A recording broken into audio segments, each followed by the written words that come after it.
नमस्कार दोस्तों, स्वागत है आपका हमारे YouTube चैनल पर। दोस्तों, लास्ट क्लास में हमने भारत की भूगर्भिक संरचना टॉपिक को स्टार्ट किया था। तो उस क्लास में हमने विश्व के प्रमुख भूगर्भिक कालखंडों के बारे में विस्तार से समझा था, जिसमें दो इयोन थे। कौन से थे? एजोइक और फेनेरोजोइक, और चार महाकल्प थे। एजोइक को प्रोटोजोइक और फेनेरोजोइक को पैलियोजोइक, मेसोजोइक और सेनोजोइक में। इसके बाद जो पैलियोजोइक, मेसोजोइक और सेनोजोइक है, इनको विभिन्न कल्पों और युगों में विभाजित किया गया था। अगर आपने नहीं पढ़ा है तो पिछली क्लास की जो वीडियो है उसको देख लें, क्योंकि इस क्लास में हम उनका जो उसमें समझाए गए वर्ड हैं उनका यहाँ पर प्रयोग करेंगे। जैसे कैम्ब्रियन टू डेवोनियन, ये क्या है, इसको पिछली क्लास में समझाया है। चलिए, तो इस क्लास में हमको भारत की भूगर्भिक संरचना देखना है, जियोग्राफिकल स्ट्रक्चर ऑफ इंडिया। इसके अंतर्गत भारत की चट्टानी संरचनाओं का हम अध्ययन करेंगे। लिखी हुई है, उनके नाम लिखे हैं और क्षेत्र लिखे हैं। उनके मेन पॉइंट क्या है हम आपको एक्सप्लेन कर देंगे। चाहे तो आप लिख सकते हैं और क्षेत्र यहाँ पर लिखे हुए हैं। तो मेनली हमको चार चट्टानी संरचनाओं का अध्ययन करना है। कौन है? पहली है आर्कियन क्रम की चट्टानें। ये वे चट्टानें हैं जो सबसे पहले निर्मित हुई हैं। इनका कालक्रम क्या है? 4 बिलियन ईयर्स अगो, 4 अरब वर्ष पहले से 1.4 अरब वर्ष पहले, मतलब 4 अरब वर्ष पहले से इनका निर्माण शुरू हुआ और 1.4 अरब वर्ष पहले तक ये बनकर पूर्णतः तैयार हो गई। ये चट्टानें थी आर्कियन चट्टानें। इनके अंतर्गत आती हैं दो चट्टानें। कौन सी हैं? आर्कियन नीस वशिष्ठ और उसके बाद धारवाड़। आर्कियन क्रम की चट्टानें, निर्माण क्रम क्या है? 4 अरब वर्ष पहले से 1.4 अरब वर्ष पहले तक। इसके अंतर्गत आती हैं दो चट्टानी संरचनाएं। पहली है आर्कियन नीस वशिष्ठ, सबसे पहले इसका निर्माण हुआ, फिर धारवाड़ संरचना का निर्माण हुआ। तो ऊपर से नीचे आते हैं, एक एक को पूरा कंप्लीट करते जाते हैं। अब आर्कियन चट्टानी संरचनाओं के अंतर्गत पहले देखते हैं आर्कियन नीस वशिष्ठ। देखिए, जब पृथ्वी का निर्माण हो रहा था तो सबसे पहले बनी आर्कियन चट्टानें, उनमें भी सबसे पहले बनी आर्कियन नीस वशिष्ठ। तो ये भारत की प्राचीनतम चट्टानें हैं। पहला पॉइंट क्या हुआ? प्राचीनतम चट्टानें, सबसे प्राचीन चट्टानें यही है। इनका दूसरा पॉइंट क्या है? निर्माण कैसे हुआ? निर्माण हुआ जब पृथ्वी ठंडी हो रही थी, संपूर्ण पृथ्वी पर लावा था, धीरे धीरे लावा ठंडा हुआ और धरातल का निर्माण हुआ। तो इनका निर्माण, दूसरा पॉइंट है, इनका निर्माण पृथ्वी के शीतलन के क्रम में हुआ है। ठीक। फिर तीसरा पॉइंट क्या है? तीसरा पॉइंट यह है कि इनका निर्माण कब हुआ है? 4 अरब वर्ष पहले से 1.4 अरब वर्ष पहले इनका निर्माण हो चुका था। तो ये पृथ्वी में बहुत नीचे हैं और इनका इतने दिनों के बाद इनका अपरदन, अपक्षय और रूपांतरण हो चुका है। तो ये अपनी वास्तविक अवस्था में नहीं है, अत्यधिक रूपांतरित हो चुकी है। तो तीसरा पॉइंट क्या है? वास्तविक अवस्था में नहीं है, अत्यधिक रूपांतरित हो चुकी है। तो पहला पॉइंट हमने पढ़ा प्राचीनतम चट्टानें हैं। दूसरा पॉइंट पढ़ा पृथ्वी के शीतलन के द्वारा निर्मित हुई है। तीसरा पॉइंट है वास्तविक अवस्था में नहीं है, रूपांतरित हो चुकी है। और फिर चौथा है इनकी संरचना में क्या है? इनमें ग्रेनाइट और नीस पाया जाता है। ग्रेनाइट और नीस, चौथा पॉइंट। फिर पांचवा पॉइंट क्या है? जीवाश्म का अभाव है, जीवाश्म नहीं है। देखिए, ऊपर के तीन आर्कियन, धारवाड़, कोडप्पा, इन तीनों में जीवाश्म नहीं मिलता है और फिर विंध्यन से लेकर नीचे तक सब में जीवाश्म पाया जाता है। तो जीवाश्म का अभाव है। और फिर पांचवा पॉइंट क्या है? इनका निर्माण हुआ है पृथ्वी से निकले हुए लावा के ठंडे होने से। तो इनमें धात्विक खनिज पर्याप्त मात्रा में है, लेकिन चूंकि ये पृथ्वी में बहुत नीचे गर्त में दबी हुई है, इसलिए इनसे धात्विक खनिजों का दोहन संभव नहीं है। तो हमने 5 पॉइंट पढ़े। पहला क्या है? प्राचीनतम है। दूसरा क्या है? निर्माण हुआ पृथ्वी के शीतलन से। तीसरा क्या है? जीवाश्म नहीं है। चौथा क्या है? चौथा है अत्यधिक धात्विक खनिज पाए जाते हैं। पांचवा क्या है? रूपांतरित हो चुकी है। छठवा है इनका निर्माण हुआ है ग्रेनाइट और नीस की चट्टानों से। फिर इनके क्षेत्र क्या है? क्षेत्र ये मुख्यतः पाई जाती है प्रायद्वीपीय भारत में। इसके अंतर्गत मध्य प्रदेश, आंध्र प्रदेश, तमिलनाडु, महाराष्ट्र, कर्नाटक, उड़ीसा, छोटा नागपुर का पठार। कहाँ पाई जाती है? प्रायद्वीपीय भारत के अंतर्गत मध्य प्रदेश, आंध्र प्रदेश, तमिलनाडु, महाराष्ट्र, कर्नाटक, उड़ीसा, छोटा नागपुर का पठार। या तो ये ऑप्शन में आ सकता है या आ सकता है प्रायद्वीपीय भारत। तो प्रायद्वीपीय भारत आए तो सीधे उसको टिक करना है, और अगर ये आ जाए तो इनको टिक करना है। आर्कियन व नीस, 4, 5, 6 पॉइंट हमने पढ़े। इसके अंतर्गत आप चाहे तो उनको लिख भी सकते हैं। फिर आर्कियन क्रम की चट्टानों के अंतर्गत दूसरे नंबर पर आती है धारवाड़। धारवाड़ क्या है?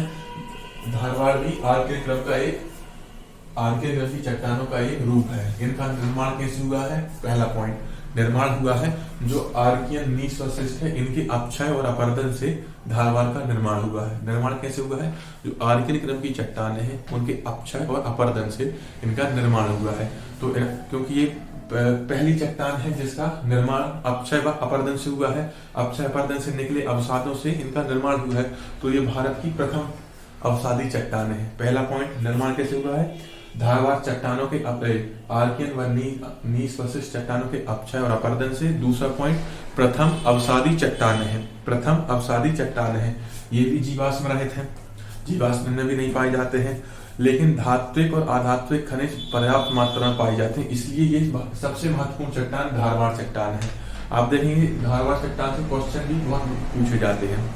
तो धात्विक और अधात्विक खनिज पर्याप्त मात्रा में पाए जाते हैं। कौन कौन से धातुएं पाई जाती हैं? लोहा, मैग्नीज, तांबा, चांदी, सोना, चांदी, डोलोमाइट आदि। लोहा, मैग्नीज, सोना, चांदी, डोलोमाइट आदि। और इनके क्षेत्र कहाँ है? कर्नाटक का एक क्षेत्र है धारवाड़, इसी के नाम पर इस चट्टान का नाम धारवाड़ पड़ा है। इसके अलावा अरावली पर्वत, शिलोंग का पठार मेघालय में है, छोटा नागपुर का पठार झारखंड। इसके अतिरिक्त हिमालय की लद्दाख, जास्कर, गढ़वाल और कुमायूं श्रेणियों में भी ये धारवाड़ चट्टान पाई जाती है। तो धारवाड़ चट्टान के अंतर्गत हमने क्या देखा? इनका निर्माण कैसे हुआ है? आर्कियन नीच वशिष्ठ चट्टानों के अपक्षय व अपरदन से हुआ है। फिर प्रथम अवसादी चट्टान है, जीवाश्म नहीं पाए जाते हैं, धात्विक और अधात्विक खनिज पर्याप्त मात्रा में पाए जाते हैं, इसलिए ये सबसे महत्वपूर्ण चट्टान है। कौन कौन से खनिज पाए जाते हैं? लोहा, मैग्नीज, सोना, चांदी, डोलोमाइट आदि। और इनके क्षेत्र क्या है? कर्नाटक का धारवाड़ एक क्षेत्र का नाम है जिसके नाम पर इन चट्टानों का नाम धारवाड़ पड़ा है। फिर अरावली, शिलांग, छोटा नागपुर का पठार, लद्दाख, जास्कर, गढ़वाल, कुमायूं। ठीक, फिर इसके बाद आती है पुराण क्रम की चट्टान। लाइट चली गई है, आपको जो असुविधा हुई उसके लिए हमें खेद है। पुराण क्रम की चट्टानें, इनका कालक्रम क्या है? आर्कियन के बाद इनका निर्माण हुआ। तो 1.4 अरब वर्ष पहले से 60 करोड़ अरब वर्ष पहले तक के दौरान निर्मित चट्टानें पुराण क्रम की चट्टानें कहलाती हैं। इसके अंतर्गत भी दो आती हैं, कुडप्पा और विंध्य। जो कुडप्पा है तो उनमें जीवाश्म नहीं होता। देखिए ऊपर के जो तीन है आर्कियन, धारवाड़, कुडप्पा, इनमें जीवाश्म नहीं होता है। ठीक, तो अब देखते हैं पहले कुडप्पा। कुडप्पा क्या है? इनका निर्माण कैसे हुआ है? अब जो चट्टान है उनका निर्माण ऊपर की चट्टानों के अपरदन से हुआ है। कुडप्पा का निर्माण धारवाड़ और आर्कियन के अपक्षय और अपरदन से हुआ है। पहला पॉइंट, कुडप्पा का निर्माण धारवाड़ और आर्कियन चट्टानों के अपक्षय और अपरदन से हुआ है। ठीक, इनमें धातु और अधात्विक खनिज पाए जाते हैं। धातुओं में कौन सी पाई जाती है? धातु में पाई जाती है तांबा, लोहा, मैग्नीज, निकेल और रंगीन पत्थर। तांबा, लोहा, मैग्नीज, निकेल और रंगीन पत्थर। और अधातुओं में कौन से पाए जाते हैं? अधातुओं में बलुआ पत्थर, चूना पत्थर, एस्बेस्टस और संगमरमर। चूना पत्थर के लिए ये चट्टान प्रसिद्ध भी होती है। तो क्या क्या पाया जाता है? चूना पत्थर, बलुआ पत्थर, एस्बेस्टस और संगमरमर। फिर लेकिन जो इनमें खनिज पाए जाते हैं इनकी गुणवत्ता धारवाड़ में प्राप्त होने वाली खनिजों की अपेक्षाकृत कम होती है। ठीक, पर इनकी प्रदेश क्षेत्र कौन कौन से? कुडप्पा। कुडप्पा आंध्र प्रदेश में एक क्षेत्र है जिसके नाम पर इन चट्टानों का नाम कुडप्पा पड़ा है। कुडप्पा क्षेत्र में ये अर्धचंद्राकार रूप में पाई जाती है। ठीक, इसके अतिरिक्त क्या है? सेवराय पर्वत कर्नाटक में, जावेदी, कृष्णा, जावेदी पर्वत, कृष्णा नदी, पापघानी नदी और चियाग नदी की घाटियों में कुडप्पा चट्टानें पाई जाती हैं। इसके अतिरिक्त छोटा नागपुर के पठार में भी पाए जाते हैं। देखिए तीनों चट्टानें छोटा नागपुर के पठार में पाई जाती हैं, इसलिए छोटा नागपुर के पठार को खनिज संसाधन संपन्न माना जाता है क्योंकि इसमें प्रत्येक चट्टान पाई जाती है। तो कुडप्पा के अंतर्गत हमने क्या देखा? पहला पॉइंट, इसका निर्माण आर्कियन नीच वशिष्ठ और धारवाड़ चट्टानों के अपरदन से। दूसरा पॉइंट, जीवाश्म नहीं है। तीसरा पॉइंट, धात्विक और अधात्विक खनिज है। चौथा पॉइंट, धात्विक खनिज कौन कौन से हैं? धात्विक खनिज में है मेनली लोहा, मैग्नीज, तांबा, निकेल और रंगीन पत्थर। लोहा, मैग्नीज, तांबा, निकेल और रंगीन पत्थर। अधात्विक खनिज में बलुआ पत्थर, चूना पत्थर, संगमरमर, एस्बेस्टस आदि की। लेकिन इनकी गुणवत्ता धारवाड़ चट्टान में पाई जाने वाले खनिजों की अपेक्षा कम होती है। इनके क्षेत्र क्या है? कुडप्पा, ये आंध्र प्रदेश में पड़ता है। इस पर लिखते हैं आंध्र प्रदेश। और धारवाड़ पड़ता है कर्नाटक में, केदार मतलब कर्नाटक। कुडप्पा, सेवराय पर्वत, जावेरी पर्वत, फिर कृष्णा नदी की घाटी, पापघानी नदी की घाटी और चियार नदी की घाटी, इसके अतिरिक्त छोटा नागपुर का पठार। फिर कुडप्पा के बाद आता है विंध्यन। विंध्यन क्या है? विंध्यन प्रथम चट्टान है जिसमें अवसाद पाए जाते हैं। तो प्रथम, अगर क्वेश्चन आता है प्रथम चट्टान जिसमें अवसाद पाए जाते हैं, तो वह है विंध्यन। निर्माण के क्रम में प्रथम चट्टान विंध्यन है जिसमें अवसाद पाए जाते हैं। ठीक, तो इसका पहला पॉइंट क्या है? निर्माण कैसे हुआ है? कुडप्पा चट्टानों के अपक्षय अपरदन से, और इसमें अपक्षय और अपरदन से, और निक्षेपीकरण कहाँ हुआ है? सागर में। सागर नितल में चट्टानों निक्षेपित पदार्थों की परत दर परत जमने से कुडप्पा चट्टानों का निर्माण हुआ है। इसका नाम विंध्यन चट्टानों का निर्माण हुआ है। तो इसका निर्माण कैसे हुआ है विंध्यन का? कुडप्पा चट्टानों के अपक्षय और अपरदन के साथ साथ कुडप्पा चट्टानों के अवसादीकरण व निक्षेपण से। विंध्यन चट्टानों का, सॉरी माफ कीजिएगा, विंध्यन चट्टानों का निर्माण हुआ है कुडप्पा चट्टानों के अवसादीकरण और निक्षेपीकरण। अवसादीकरण मतलब चट्टानों का अवसाद से, अवसादों का चट्टान से अलग होना और नीचे किसी स्थान पर निक्षेपित या एकत्रित होना निक्षेपीकरण कहलाता है, जिसके फलस्वरूप विंध्यन चट्टानों का निर्माण हुआ है। दूसरा पॉइंट क्या है? अवसाद प्राप्त होते हैं। कौन कौन से अवसाद प्राप्त होते हैं? सूक्ष्म जीवों के अवसाद प्राप्त होते हैं और सागरीय तल के अवसाद प्राप्त होते हैं। सागर में जो जीव होते हैं उनके अवसाद प्राप्त होते हैं। फिर तीसरा और मेन पॉइंट क्या है? विंध्यन क्रम की चट्टानों में धात्विक खनिज नहीं पाए जाते हैं। धात्विक खनिज का अभाव है, ये इसका मुख्य पॉइंट है। विंध्यन क्रम की चट्टान में धात्विक खनिज नहीं पाए जाते, पहला मुख्य पॉइंट। दूसरा, इसमें जीवाश्म पाए जाते हैं। ठीक, दो मेन पॉइंट है जो आप याद रखिएगा। कौन कौन से खनिज पाए जाते हैं? अधात्विक खनिज पाए जाते हैं, लेकिन धात्विक खनिज नहीं पाए जाते हैं। मेनली बलुआ पत्थर, चूना पत्थर, गोलकुंडा, चूना पत्थर और गोलकुंडा, और हीरे में पन्ना में जो हीरे की खान है वो विंध्यन श्रेणी में स्थित है। बलुआ पत्थर, चूना पत्थर, इसके अतिरिक्त गोलकुंडा में और पन्ना में जो हीरे की खान है वो विंध्यन श्रेणी में स्थित है। ठीक, इसके बाद क्या है? क्षेत्र क्या है? यह एक निश्चित बेल्ट में पाया जाता है जो पश्चिम में सासाराम कहाँ है? बिहार के सासाराम से शुरू होकर राजस्थान के चित्तौड़गढ़ तक और उत्तर में आगरा से शुरू होकर मध्य प्रदेश के होशंगाबाद तक एक बेल्ट है, वहां पर लाइट भी आ गई। विंध्यन क्रम की चट्टानें पाई जाती हैं। तो विंध्यन क्रम की चट्टानों में हमने क्या क्या देखा? पहला, निर्माण कैसे हुआ है? कुडप्पा चट्टानों के अवसादीकरण और निक्षेपण के फलस्वरूप विंध्यन चट्टानों का निर्माण हुआ है। विंध्यन चट्टान वे पहली चट्टान है जिसमें जीवाश्म पाए जाते हैं। विंध्यन क्रम की चट्टानों में धात्विक खनिज का अभाव है, और फिर इनमें क्या पाया जाता है? लाल बलुआ पत्थर, चूना पत्थर पाया जाता है। इसके अतिरिक्त गोलकुंडा और पन्ना में जो हीरे की खदान है वो विंध्यन क्रम के विंध्यन चट्टानों में ही स्थित है। पाया कहाँ जाता है? इसका एक बेल्ट, निश्चित बेल्ट है। बिहार के सासाराम से पूर्व में पश्चिम में चित्तौड़गढ़ तक, चित्तौड़गढ़ राजस्थान में है, और उत्तर में आगरा से नीचे दक्षिण में होशंगाबाद तक। जो सांची का स्तूप है और दिल्ली का लाल किला है और फतेहपुर सीकरी की जो संपूर्ण संरचना है उसमें विंध्यन श्रेणी के ही पत्थरों का उपयोग किया गया है। ठीक, ये हो गया विंध्यन श्रेणी। इसके बाद आती है द्रविड़ीय क्रम क्या है? इसका निर्माण कब से हुआ है? 60 करोड़ वर्ष पहले से 35 करोड़ वर्ष पहले तक। द्रविड़ीय क्रम की चट्टानों का निर्माण 60 करोड़ वर्ष पहले से 35 करोड़ वर्ष पहले के समय के दौरान किया हुआ है। इसमें मेनली कैम्ब्रियन कल्प से डेवोनियन कल्प के अंतर्गत निर्मित चट्टानें आती हैं। अब कैम्ब्रियन कल्प और डेवोनियन कल्प क्या है, ये हमने आपको पिछली कक्षा में विस्तार से समझाया है, आप पिछला वीडियो देख सकते हैं। ये ज्यादा महत्वपूर्ण नहीं होती हैं, तो इनको हम छोड़ सकते हैं। और फिर इसके बाद आती है आर्यन क्रम की चट्टानें। आर्यन क्रम की चट्टानों का निर्माण कब हुआ है? 35 करोड़ वर्ष पहले से अब तक, मतलब अभी भी इनका निर्माण जारी है। आर्यन क्रम की चट्टानों का निर्माण 35 करोड़ वर्ष पहले से अभी भी निरंतर जारी है। इसके अंतर्गत 4 प्रकार की चट्टानें आती हैं: गोंडवाना क्रम की चट्टानें, दक्कन क्रम की चट्टानें, तृतीयक चट्टानें और चतुर्थक चट्टानें। अब सबसे पहले देखते हैं गोंडवाना क्रम की चट्टानें। अब गोंडवाना क्रम की चट्टान का निर्माण कब हुआ? पहला पॉइंट, निर्माण हुआ है ऊपरी कार्बोनिफेरस से जुरेसिक कल्प तक। अब कार्बोनिफेरस और जुरेसिक कल्प कहाँ है इनकी, या क्या है इनका समय काल, क्या है, इसके अंतर्गत आती है, ये हमने पिछली वीडियो में आपको विस्तार से बताया है, तो आप इसलिए पिछली वीडियो देखना जरूरी है। तो इनका निर्माण हुआ है पहला पॉइंट ऊपरी कार्बोनिफेरस से जोरेसिक कल्प के दौरान। लिख लीजिए, निर्माण ऊपरी कार्बोनिफेरस से जोरेसिक कल्प के दौरान का निर्माण हुआ है। गोंडवाना क्रम की चट्टानों में कोयला पाया जाता है, ठीक, कोयला पाया जाता है।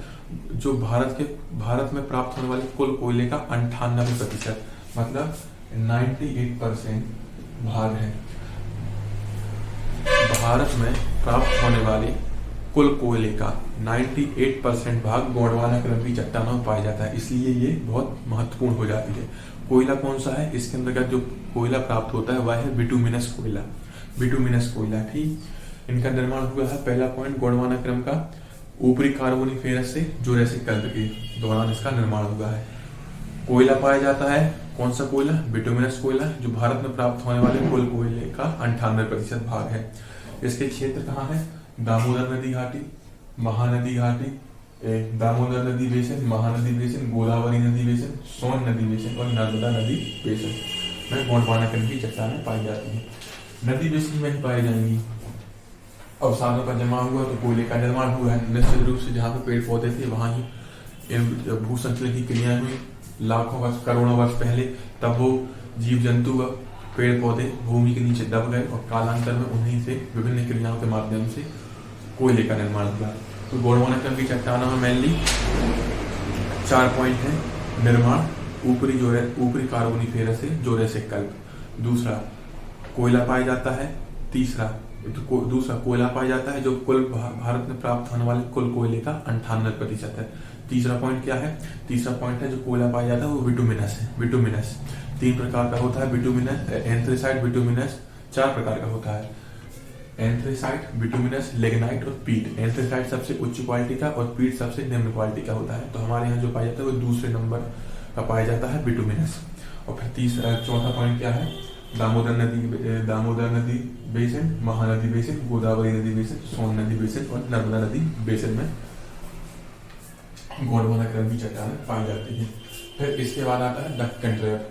दक्कन ट्रैप का निर्माण गोंडवाना क्रम के बाद हुआ है। इसका निर्माण कब हुआ है? क्रिटेशियस से इयोसीन कल्प। अब ये फिर आप क्रिटेशियस से इयोसीन कल्प कैसे पहचानेंगे या क्या समझेंगे, इसके लिए आपको पिछली वीडियो में जो हमने चार्ट बनाया है उसको देखना होगा, तो आप समझ जाएंगे। तो इसका निर्माण हुआ है क्रिटेशियस से इयोसीन कल्प के दौरान, जब विभिन्न, देखिए, पहले संपूर्ण महाद्वीप जितने वो एक साथ थे, जिसको कहते थे पेंजिया,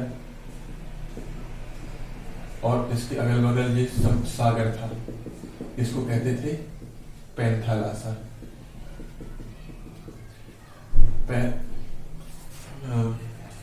कुछ समय पश्चात पेंजिया का गठन हुआ, ये 2 भागों में टूट गया। एक बना अंगारा लैंड और ये नीचे का भाग बना गोंडवाना लैंड। तो जो हमारा प्रायद्वीपीय भारत है वो गोंडवाना लैंड का भाग है, और जो उत्तर भारत है वो अंगारा लैंड का भाग है। उत्तर भारत में मेनली हिमालय पर्वत, बाकी हिमालय पर्वत के नीचे सब कुछ प्रायद्वीपीय भारत ही है अधिकांशतः। अब जब गोंडवाना लैंड से प्रायद्वीपीय भारत अलग होकर, जो प्रायद्वीपीय भारत अलग हुआ और ये अंगारा लैंड की ओर जा रहा था, तो आपने यहाँ हिंद महासागर क्षेत्र में देखा होगा रियूनियन द्वीप, जो फ्रांस के अधिकार में है। रियूनियन द्वीप में एक हॉटस्पॉट, मतलब ज्वालामुखी था, ज्वालामुखी हॉटस्पॉट था। अब समझिए, ये भारतीय प्लेट है और ये रियूनियन आइलैंड का ज्वालामुखी हॉटस्पॉट है। जब यहाँ से भारतीय प्लेट ऐसे गुजरी तो यहाँ से ज्वालामुखी हॉटस्पॉट ने भारतीय प्लेट को गर्म किया, जिसके फलस्वरूप भारतीय प्लेट में ऊपर नीचे से गर्म हुई तो ऊपर लावा का प्रवाह होगा। तो इस लावा के प्रभाव और भारतीय प्लेट धीरे धीरे आगे बढ़ती गई। तो ये काफी अधिक क्षेत्र में लावा का प्रवाह हुआ। इस तरह इसी प्रक्रिया के दौरान दक्कन ट्रैप का निर्माण हुआ। कैसे हुआ?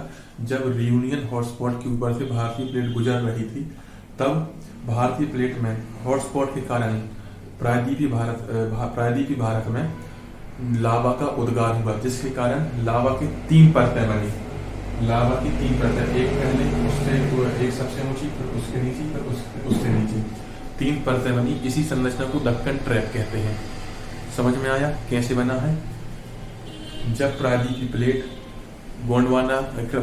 भारत गोंडवाना गोंडवाना लैंड से अलग होकर उत्तर भारत की ओर या वो अंगारा लैंड की ओर आ रहा था, तब रियूनियन हॉटस्पॉट के ऊपर से गुजरने से ज्वालामुखी क्रिया के परिणाम स्वरूप सतह पर लावा या मैग्मा का उद्गार हुआ, जिसके फलस्वरूप त्रिस्तरीय मैग्मा संरचना का निर्माण हुआ। इसे ही दक्कन ट्रैप कहते हैं। ठीक, समझ में आया? दरारी उद्भेदन था और जो मैग्मा बाहर निकला वह बेसाल्टिक मैग्मा था। ठीक, अब पहला पॉइंट क्या है? निर्माण कब हुआ है? क्रिटेशियस से इयोसीन कल्प तक। दूसरा पॉइंट है कैसे हुआ है, तो इसका आंसर क्या है? रियूनियन हॉटस्पॉट से भारतीय प्लेट से गुजरी, जिसके फलस्वरूप दरारी उद्भेदन हुआ और कौन कैसा लावा निकला? बेसाल्टिक लावा निकला। ठीक, फिर लावा के 3 संस्तर बने। तीसरा पॉइंट, लावा के 3 संस्तर सीढ़ीदार संरचना बने। ये सीढ़ीदार संरचना है, इसे ही दक्कन ट्रैप कहते हैं। अब मेनली इसमें पाया क्या जाता है? इसमें दक्कन ट्रैप यह लावा के ठंडे होने से बना है, तो यहाँ काली मिट्टी बहुत पाई जाती है दक्कन ट्रैप में। आपने देखा होगा महाराष्ट्र वाले क्षेत्र में काली मृदा बहुत पाई जाती है, जिस पर कपास की खेती की जाती है। इसके अतिरिक्त क्या होता है? यहाँ पर अगेट, सड़क निर्माण सामग्री और अर्ध कीमती पत्थर मिलते हैं। अगेट, सड़क निर्माण सामग्री और अर्ध कीमती पत्थर मिलते हैं। इसका क्षेत्र मेनली क्या है? महाराष्ट्र मेन है, मध्य प्रदेश का मालवा, कर्नाटक का क्षेत्र और गुजरात का काठियावाड़ क्षेत्र। गुजरात का काठियावाड़ क्या कहलाता है? ये भारत है, तो ये क्षेत्र काठियावाड़ है। ठीक, तो हमने देखा दक्कन ट्रैप। इसके मेन पॉइंट क्या है? पहला, निर्माण कब हुआ है? क्रिटेशियस से इयोसीन कल्प तक। दूसरा पॉइंट, कैसे हुआ है? जब प्रायद्वीप भारत रियूनियन हॉटस्पॉट के ऊपर से गुजरा तो दरारी उद्भेदन हुआ, जिससे बेसाल्टिक लावा का प्रवाह हुआ। तो लावा के 3